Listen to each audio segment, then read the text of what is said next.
दोस्तों को जैसे कि आज इस वीडियो में आप लोग को बताना चाहूँगा जो एडवोकेट वेरिफिकेशन से संबंधित और कुछ नए और कानून के संबंधित हम लोग बात करेंगे इसमें, तो वीडियो के लास्ट तक बने रहिएगा। दोस्तों आप लोग को बताना चाहूँगा जो एडवोकेट वेरिफिकेशन यानी प्रैक्टिस वेरिफिकेशन का जो प्रोसेस है वो अभी चल रहा है। पहले इसको 31 मार्च तक किया गया था और उसके बाद में अब इसको बढ़ा दिया गया है, ये 30 अप्रैल तक कर दिया गया है। तो जिन लोगों ने अपना वेरिफिकेशन नहीं कराया वो करवा सकते हैं।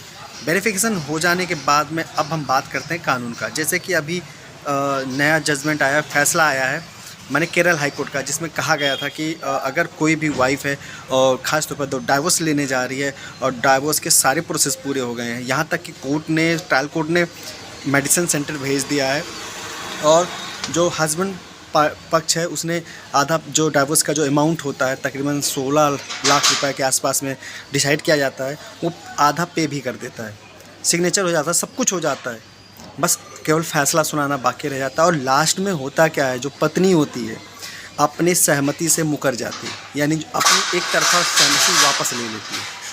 अब ऐसे कंडीशन में क्या होगा, कई लोग सवाल पूछते हैं, काफ़ी लोगों का सवाल आया था खासतौर पर डाइवोर्स से संबंधित।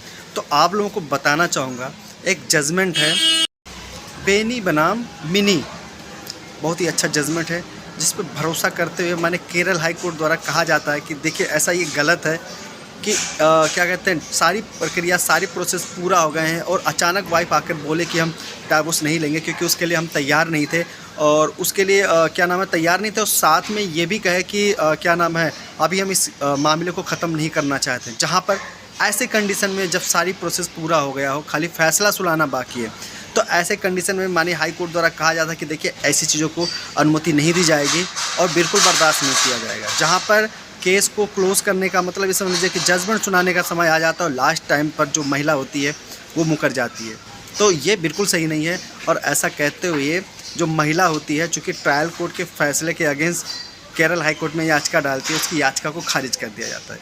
तो कहने का मतलब ये है, एक झूठा मतलब ऐसे कई सारे केसेस हैं। हम लोग के मेरे खुद के एक केसेस था जो रोहिणी कोर्ट में चल रहा था, वहाँ पे भी ऐसा ही कुछ होता है। सारी चीज़ें कंप्लीट हो जाती है, दोनों पार्टी मेडिसिन सेंटर में चली जाती हैं और उसके बाद में होता ये है कि जो महिला होती है वो लास्ट में इनकार कर जाती है और कहती है कि नहीं अभी हम तैयार नहीं हैं, हमें थोड़ा और वक्त चाहिए।